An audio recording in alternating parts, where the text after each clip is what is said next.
नमः शिवाय। भगवान श्री हरि के कृष्ण अवतार की लीलाओं को श्री विष्णु पुराण में वर्णित किया गया है।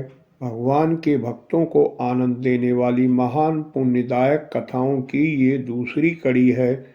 भगवान विष्णु ने अपनी महामाया योग निद्रा से कहा, हे निद्रे, जा, मेरी आज्ञा से तू पाताल में स्थित हिरण्यकश्यप के 6 गर्भों को एक एक करके देवकी की कुक्षी में स्थापित कर दे।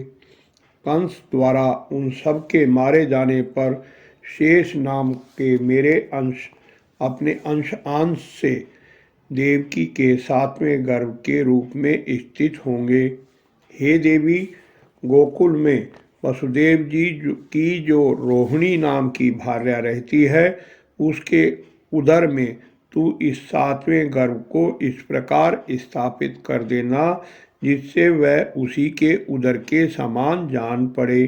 उसके विषय में संसार यही कहेगा कि कारागृह में बंद होने के कारण भोजराज कंस के भय से देवकी का 7वां गर्भ गिर गया।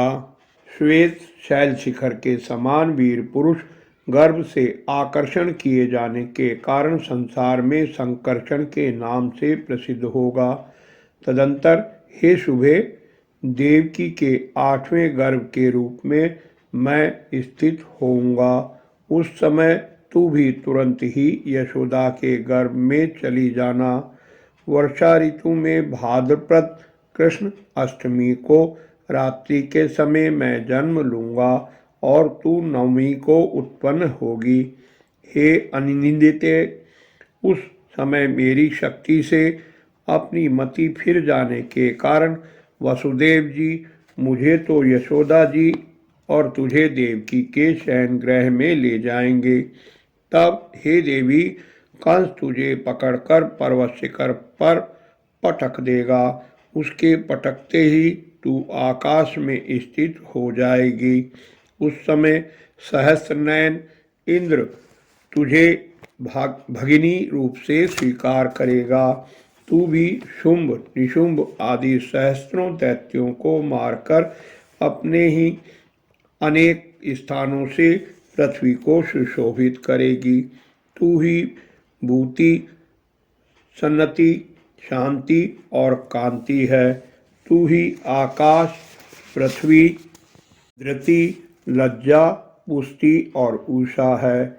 इनके अतिरिक्त संसार में और भी जो कोई शक्तियां हैं, वह सब तू ही है। जो लोग प्रातः और सायंकाल में अत्यंत नम्रता पूर्वक तुझे आर्या, दुर्गा, वेदगर्भा, अंबिका, भद्रा, भद्रकाली, क्षेमदा और भागिदा आदि कहकर तेरी स्तुति करेंगे, उनकी समस्त मनोकामनाएं मेरी कृपा से पूर्ण हो जाएंगी।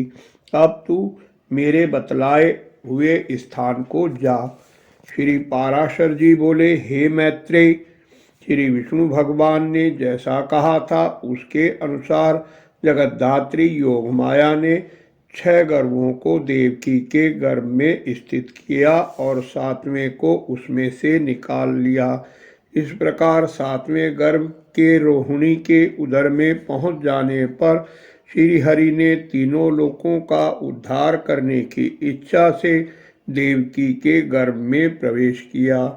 भगवान परमेश्वर की आज्ञानुसार योग माया भी उसी समय यशोदा के गर्भ में स्थित हुई।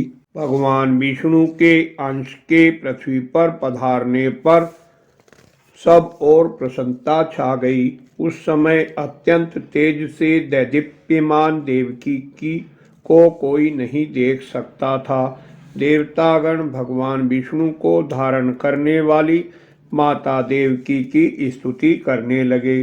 श्री जनार्दन के जन्म लेने के समय संत जनों को परम संतोष हुआ। प्रचंड वायु शांत हो गई। गंधर्वराज गान करने लगे और अप्सराएं नाचने लगी। देवता पुष्प वर्षा करने लगे। अर्धरात्रि के समय भगवान जनार्दन के आविर्भूत होने पर वसुदेव जी और देवकी उनकी स्तुति करने लगे। वे बोले, सर्वात्मन, आप अपने इस चतुर्भुज रूप का उपसंहार कीजिए। भगवान राक्षस के अंश से उत्पन्न कंस आपके इस अवतार का वृत्तांत न जानने पाए। वसुदेव जी ने कहा, आपके यहाँ अवतार के बारे में जानकर कंस मेरा सर्वनाश कर देगा। श्री भगवान बोले, हे देवी, पूर्व जन्म में तूने पुत्र रूप से जन्म लेने की मुझसे प्रार्थना की थी। आज मैंने तेरे गर्भ से जन्म लेकर उसे पूर्ण कर दिया। श्री पाराशर बोले, हे मुनिश्रेष्ठ, ऐसा कहकर भगवान मौन हो गए तथा वसुदेव जी भी उन्हें लेकर बाहर निकले। योग माया के प्रभाव से कारागृह रक्षक और मथुरा के द्वारपाल अचेत हो गए। इधर योग माया से मोहित हुई यशोदा जी ने कन्या को जन्म दिया। तब वसुदेव जी उस बालक को यशोदा के पास सुलाकर कन्या को लेकर देवकी के पास आ गए। बालक के रोने का शब्द सुनकर कारागृह रक्षक सहसा उठ खड़े हुए और कंस को समाचार दिया। तुरंत ही आकर कंस ने देवकी के बार बार रोकने पर भी कन्या को छीन लिया और लाकर पत्थर पर पटक दिया। कंस के पटकते ही वह कन्या आकाश में स्थित हो गई और उसने जोर से अट्टहास किया। ऊंचे स्वर में बोली, अरे कंस, मुझे पटकने से तेरा क्या प्रयोजन सिद्ध हुआ? जो तेरा वध करेगा उसने तो पहले ही जन्म ले लिया है। तू शीघ्र ही अपने हित का उपाय कर। ऐसा कहकर भोजराज कंस के देखते देखते वह देवी अंतर्ध्यान हो गई। आगे की कथा अगली कड़ी में देखिए।